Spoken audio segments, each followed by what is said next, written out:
turned the key and pushed the door. "Get out here," he shouted, but I stayed there on the floor, frozen in the terror that rose and filled my brain, for I knew what they intended. I could not face the pain. Then soldiers came into the cell, and they dragged me to the yard. They threw me down before a cross, brought the whip down hard. "Carry it," they shouted, as I struggled to my feet.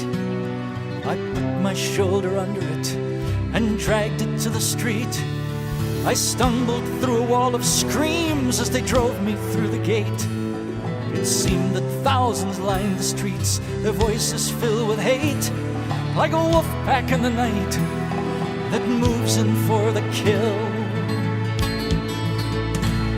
They closed the gap and followed us as we started up the hill. And it seemed I'd barely reached the top when they grabbed me from behind. They threw the cross down under me and tied the ropes that bind the arms close to the beams as they nailed the feet and hands. And they raised the cross up in the air and dropped it in its stand.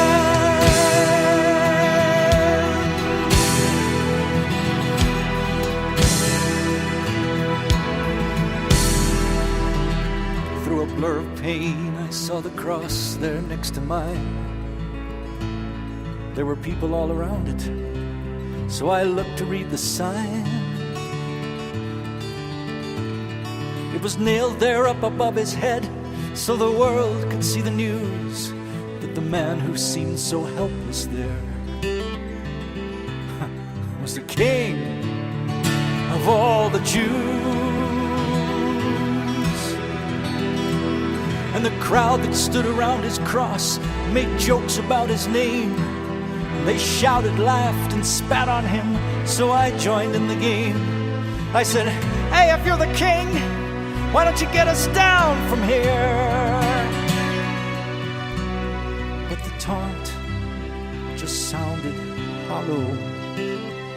It echoed in my ears. 'Cause he looked at me with eyes that seemed to reach into my heart. They shone a light on all my lies and tore my life apart.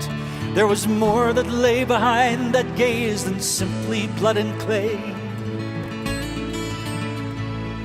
But knowing was too much for me. I had to look away. But I chanced another look at him.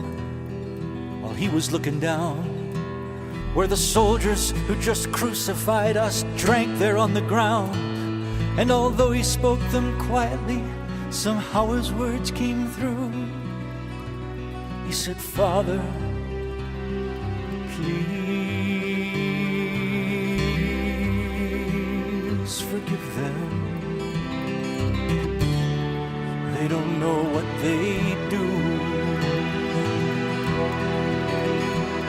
Then, as if they'd heard him speaking, the crowd began to roar, whipped to frenzy by the priests who urged them on to more. But the worse the accusations now, the plainer I could see